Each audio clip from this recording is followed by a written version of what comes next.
I need you to hear something. A voicemail I didn't get until it was too late, from my 8-year-old son, recorded at 2:13 in the morning while he was hiding in a closet, scared, alone, begging me to save him. I won custody of my son 7 hours after he died, and I have to live with that every single day. This is why. I need to tell you something that's been sitting in my chest for 2 years now, something that wakes me up at night, something that changed everything I thought I knew about justice, about fatherhood, about how the world actually works. My name is Jack Rivers. I'm 31 years old, and I'm the father of a boy who called me when he needed me most, but I wasn't there. Not because I didn't love him, not because I didn't care, but because my phone was dead, because I couldn't pay the electric bill, because the system decided a father's worth is measured by his wallet instead of his heart. This is the story of how I lost everything, how I fought back, and how I won a battle that no longer mattered. This is about the voicemail I didn't hear until it was too late, about the moment everything changed, about why I'm still here, still fighting, still breathing when part of me died with my son. His name was Liam. He was 8 years old. He loved dinosaurs and hated bedtime. He laughed too loud and asked too many questions. He had his mother's eyes and my stubborn chin. He was perfect, and he's gone. And I have to live with that every single day. But before I tell you about that night, I need to tell you how we got there. Because this story doesn't start with a death. It starts with a divorce, with a custody battle, with a system that punishes poverty and rewards manipulation, with a father who thought love would be enough, who learned too late that love without power is just heartbreak waiting to happen. 3 years ago, I was married, had a decent job as an electrician, a small house in the suburbs, a wife named Michelle, and Liam. Always Liam. He was 5 then, small for his age, shy around strangers but wild at home. He'd run through the house making dinosaur noises. T-Rex was his favorite. He'd stomp around roaring until Michelle told him to calm down. Then he'd look at me with those big eyes, waiting for me to defend him, to say boys should be loud, should be wild, should be exactly who they are. I always did, always took his side. Maybe that was part of the problem. Maybe Michelle felt outnumbered. Maybe she felt like Liam and I were a team, and she was just watching from the sidelines. I don't know. She never said. Just started staying late at work, started answering her phone in another room, started looking at me like I was a stranger instead of her husband. I found out about the affair in March. Classic story. She left her email open. I wasn't snooping, just borrowed her laptop because mine died. Saw messages I wasn't supposed to see. From a man named Derek, her manager, wealthy, successful, everything I wasn't, everything she apparently wanted. I confronted her that night after Liam went to bed. She didn't deny it, didn't apologize, just said she was unhappy, had been for years, that I was a good father but a disappointing husband, that she deserved more than a small house and a blue-collar income. I asked about Liam, asked if she'd considered him. She looked at me like I was stupid, said of course she considered him, said Liam deserved better too, deserved stability, security, opportunity, said she was doing this for him as much as for herself. That's when I knew she'd take him, knew this wasn't just about ending our marriage. This was about winning, about proving she was the better parent, about making sure I lost everything while she upgraded to a better life. The divorce was filed 2 weeks later. She moved out, took Liam with her, said it was temporary, just until we figured things out. I believed her. Stupid, so stupid. Because 2 days later, her lawyer filed for full custody. Emergency motion claiming I was unstable, volatile, potentially dangerous. All lies, complete lies. but lies backed by a lawyer who knew how to work the system, who knew judges favor mothers, who knew my blue-collar job and modest income would be used against me, who knew I couldn't afford to fight back properly. My lawyer was cheap, court-appointed after I ran out of money, nice guy, overworked, underpaid, doing his best with impossible caseloads, but no match for Michelle's legal team. They painted me as angry, unreliable, financially unstable. They took my work schedule, my overtime hours, my dedication to providing, and twisted it into neglect, into absence, into proof I put work before family. The first hearing was in May. I wore my only suit, the one from our wedding. It barely fit anymore, too tight in the shoulders, too loose in the waist. I'd lost weight, stress, not eating, surviving on coffee and rage. Michelle showed up in a new dress, hair done, makeup perfect, Derek beside her, holding her hand, looking supportive, looking stable, looking like the kind of man who could provide everything I couldn't. Her lawyer went first, presented their case, said Liam needed consistency, needed a stable home environment, needed a mother who could be present, needed financial security. He talked about my apartment, small, one bedroom, in a rough neighborhood. He talked about my work schedule, night shifts, weekends, inconsistent. He talked about my mental state, angry, bitter, obsessed with the divorce. He made me sound dangerous, made me sound unfit, made me sound like someone who shouldn't be around children.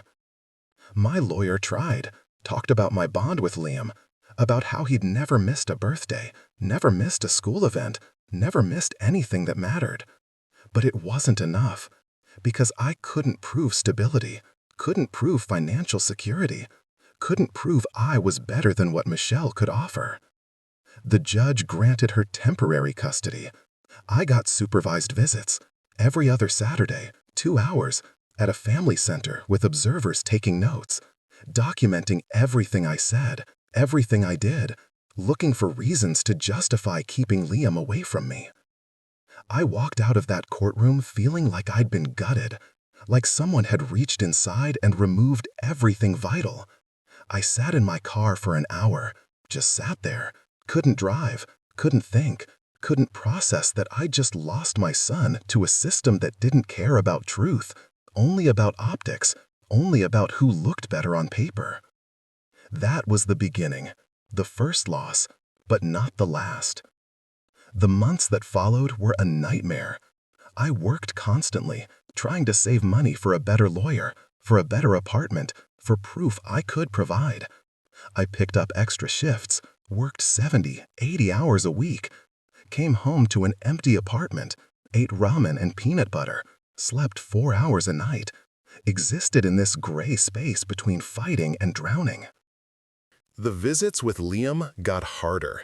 He'd cry when I dropped him off, ask why he couldn't come home with me, ask why mommy said he had to stay with her, ask if I still loved him. That question destroyed me every time. Of course I loved him, more than anything, more than everything. But love wasn't enough. The court didn't care about love, only about money, about stability, about appearances. Michelle started dating Derek officially, moved into his house, big place in the suburbs, pool, 4 bedrooms, everything I couldn't give Liam. She filed for permanent custody in September, said Liam was thriving with her, adjusting well, didn't need the disruption of shared custody, wanted to end the supervised visits, wanted to reduce my time to holidays only. I fought it, borrowed money, got a slightly better lawyer, presented evidence of my bond with Liam, letters from his teachers saying he talked about me constantly, drawings he made of us together, proof that he wanted to see me, wanted me in his life, wanted his father. But it wasn't enough, never enough, because Michelle's lawyer presented Liam's medical records, showed he'd been sick 3 times since the divorce, missed school, needed care. She argued I couldn't provide that care, couldn't take time off work, couldn't be there when he needed me. The judge sided with her again, reduced my visits to once a month, 4 hours, still supervised, still documented, still treated like I was a threat instead of a father. I lost my apartment in November, couldn't afford rent and legal fees, moved into a room, shared house with 3 other guys, all of us struggling, all of us barely making it. The room had a bed and a dresser. That was it. No kitchen, shared bathroom, walls so thin I could hear everything. But it was cheap, and cheap meant I could keep fighting. I kept working, kept saving, kept showing up for those monthly visits, kept being the father Liam needed, even though the world kept telling me I wasn't enough. Kept hoping the system would see, would understand, would care. It didn't. Michelle filed again in January, this time claiming I was harassing her, calling too much, texting too much, showing up at Liam's school. All things a concerned father does, all things reframed as stalking, as obsession, as danger.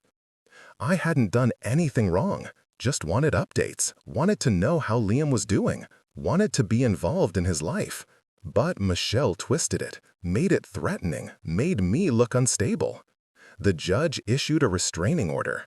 I couldn't go near Michelle's house, couldn't go near Liam's school, couldn't contact her except through lawyers. My visits were suspended pending a psychological evaluation to prove I wasn't dangerous, to prove I deserved to see my own son. The evaluation cost $2,000, money I didn't have. I took out a loan, high interest, predatory terms.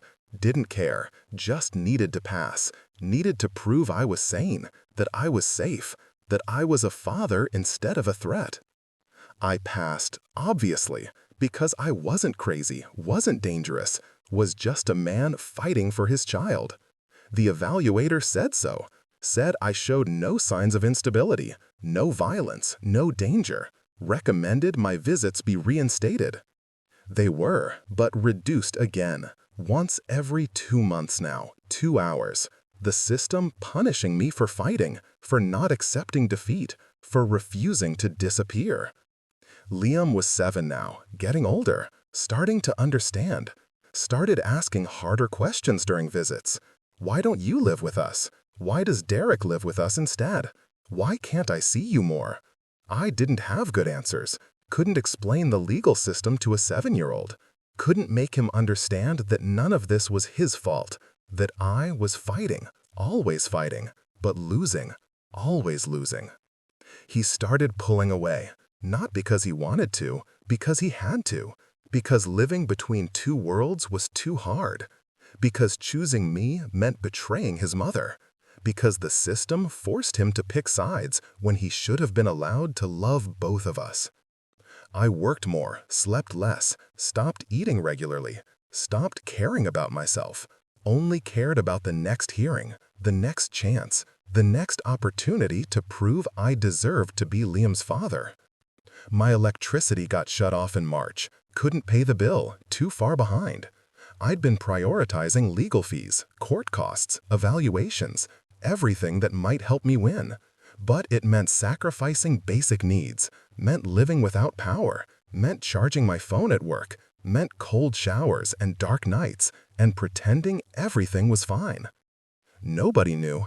I didn't tell anyone, too ashamed, too proud, too afraid it would be used against me in court. Proof I couldn't provide. Proof I was exactly what Michelle said I was, unstable, struggling, unfit. The next hearing was scheduled for April 12th. 3 years into this nightmare, 3 years of fighting and losing and watching my son grow up through 2-hour windows every other month. 3 years of being treated like a criminal for loving my child. I prepared differently this time, gathered everything, every drawing Liam made, every teacher's note, every text message where he said he missed me, every piece of evidence that proved our bond, that proved he needed me, that proved I was a good father despite everything the system said.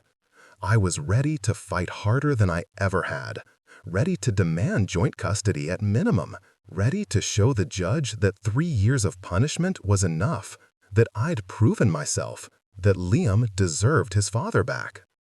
The hearing was at 9 a.m. I woke up at 5 that morning, couldn't sleep anyway. Got dressed, my suit barely fit now. Lost more weight, hollowed out, running on fumes and desperation, but determined. This was it. This had to be it. I grabbed my phone to check the time. Dead. Had been dead since the night before. No electricity to charge it. I'd meant to charge it at work, but forgot. Too focused, too stressed, too everything. I didn't think much of it, just threw it in my pocket. Figured I'd charge it after court, after I won, after everything changed. I took the bus to the courthouse, arrived at 8:30, met my lawyer outside. He looked tired, always looked tired, but he smiled, said he felt good about this one, said we had a strong case, said 3 years of consistent effort had to count for something. We went inside, through security, up to the courtroom. Michelle was already there, Derek beside her, both looking confident, both looking like they'd already won. The hearing started at 9:03. The judge looked at the file, thick now. 3 years of motions and appeals and evaluations, 3 years of my life documented in legal jargon. My lawyer presented first, showed everything, the drawings, the letters, the evidence of my bond with Liam. He talked about my stability. I had a steady job now, day shift, consistent hours, better pay. He talked about my housing, still small, but stable. No more moves, no more instability. He talked about my dedication, 3 years of showing up, of fighting, of never giving up. He played a recording, audio from my last visit with Liam, where Liam said he missed me, said he wished we could spend more time together, said he loved me. His little voice, clear and honest and heartbreaking. The courtroom was quiet, you could feel it, something shifting, something changing. Michelle's lawyer tried to counter, brought up the electricity, the missed payments, the struggle. But my lawyer was ready, explained that I'd prioritized legal fees over utilities, that I'd sacrificed comfort to fight for my son, that poverty wasn't neglect, that struggling wasn't failing. The judge listened, really listened. For the first time in 3 years, I felt heard, seen, felt like maybe, finally, truth mattered more than money. The judge spoke at 9:47, said she'd reviewed everything, said she was troubled by how this case had been handled, said she believed Liam needed both parents, that I'd proven my dedication, my stability, my worth. She granted joint custody, 50-50 split, week on, week off, effective immediately. I won. After 3 years of losing, I finally won. I couldn't breathe, couldn't think. Just sat there while my lawyer shook my hand, while Michelle's face went white, while Derek whispered angry things, while the judge signed the order. I won. I could bring Liam home. Today, right now, this was over. I walked out of that courtroom at 10:15 a.m., called a friend, asked to borrow a charger. My phone had been dead for 18 hours. I needed to call Michelle, coordinate pickup, figure out logistics. The phone powered on at 10:32 a.m. The screen lit up. Notifications flooded in. Missed call. One missed call. From 2:13 a.m. From Liam's number. Michelle's phone. The one Liam wasn't supposed to use unsupervised. There was a voicemail. I was standing on the courthouse steps. Sun shining. People walking past. Normal day. Normal world. Everything about to shatter. I pressed play. Static first. Then breathing. Then Liam's voice. Small. Scared. Shaking. Daddy? Daddy, please pick up. Please. Crying now. Soft crying. Trying to be quiet. Mommy and Derek are fighting again. Really loud. Derek's mad. He's breaking things. Mommy's crying. I'm scared, Daddy. I'm hiding in my closet. I locked the door, but I don't think it'll stop him if he comes. More crying. Harder now. I don't know what to do. I called 911, but they said it's not an emergency unless someone gets hurt. But what if someone does? What if Derek hurts Mommy? What if he hurts me? A sound in the background. Crash. Yelling. Liam's breathing getting faster. Daddy, please, please come get me. I know you can't because of the rules, but please, I need you. I'm so scared. Please don't forget about me." His voice breaking on those last words. "I love you, Daddy. I'm sorry I haven't been a good kid. I'm sorry if I made you mad. I'm sorry for everything. Just please, please come." The voicemail ended at 2:16 a.m. 3 minutes. 3 minutes of my son begging for help I couldn't give because my phone was dead, because I couldn't afford electricity, because I was too busy fighting in court to be there when he actually needed me. I called Michelle immediately, shaking, barely holding the phone. She didn't answer. I called again. Again. Again. On the 5th call, she picked up. "What?" Her voice flat. Angry. "Where's Liam?" I couldn't keep my voice steady. "Is he okay? He called me last night. He was scared. What happened?" Silence. Long silence. And then a sound I'll never forget. A sob. A single sob that told me everything. "You need to come to County Hospital," she said, voice hollow. "Dead. Room 304. "What? Why? Michelle, what happened?" "Just come." She hung up. I ran. Didn't think, just ran. Caught a bus, then another. 30-minute ride that felt like 30 hours. Trying to breathe, trying not to think, trying not to know what I already knew. I got to the hospital at 11:47 a.m., 4 hours and 34 minutes after I won custody. 4 hours and 34 minutes too late. Room 304 was on the 3rd floor. I took the stairs, ran, burst through the door. Michelle was there, sitting in a chair, face in her hands. Derek was gone. Just her, alone, in a hospital bed, with a small body, covered in a white sheet.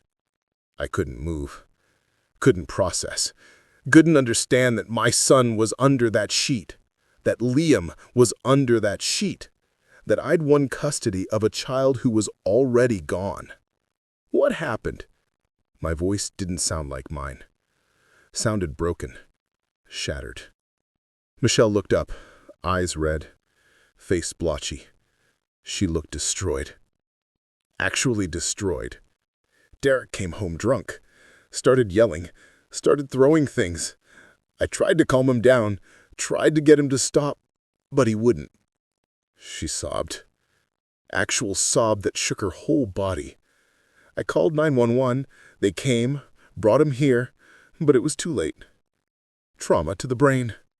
They did surgery, tried everything, but he didn't make it.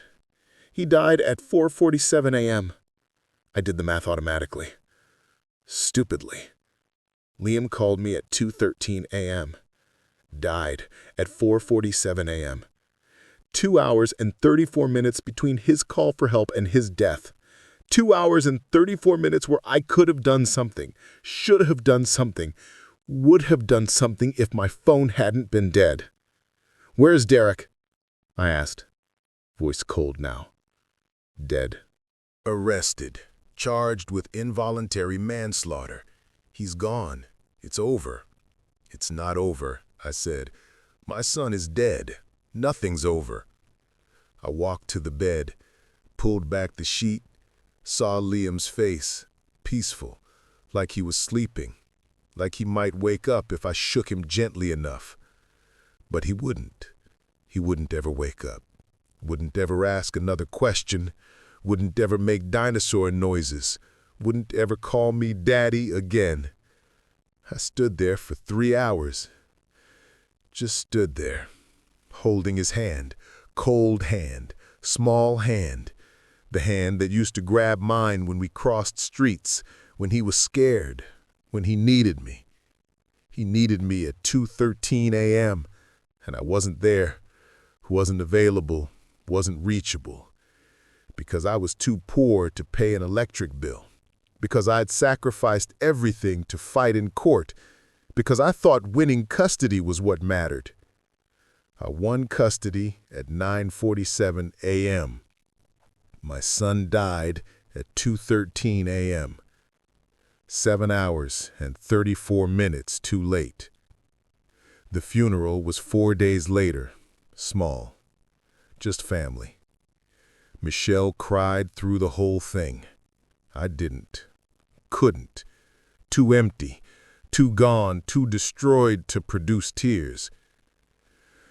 They buried him with his favorite dinosaur, Blue T-Rex, the one he'd had since he was 3, the one he slept with every night, the one that was probably with him in that closet while he called me, while he begged me to save him, while I was sleeping with a dead phone because I couldn't afford to charge it. I moved after that. Couldn't stay in that room, couldn't stay in that city, couldn't stay in the space where I'd failed, where I'd lost, where I'd won too late. I spent 6 months disappearing, drinking, not eating, not caring, waiting to die but too stubborn to make it happen, just existing in this gray space between living and giving up. Then I got a letter from a lawyer.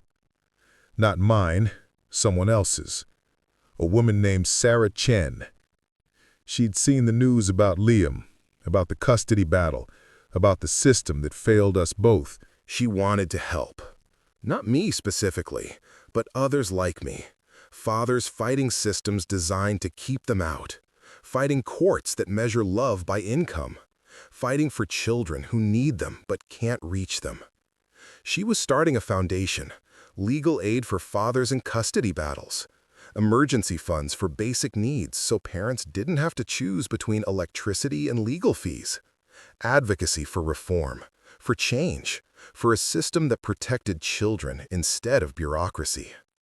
She wanted to name it after Liam, wanted his death to mean something, to change something, to save someone. I said yes, because what else could I do? Liam was gone. I couldn't save him. But maybe I could save someone else's child. Maybe I could make sure no other father missed a call because poverty made them unavailable. Maybe I could turn the worst moment of my life into something that mattered. The foundation launched 8 months ago.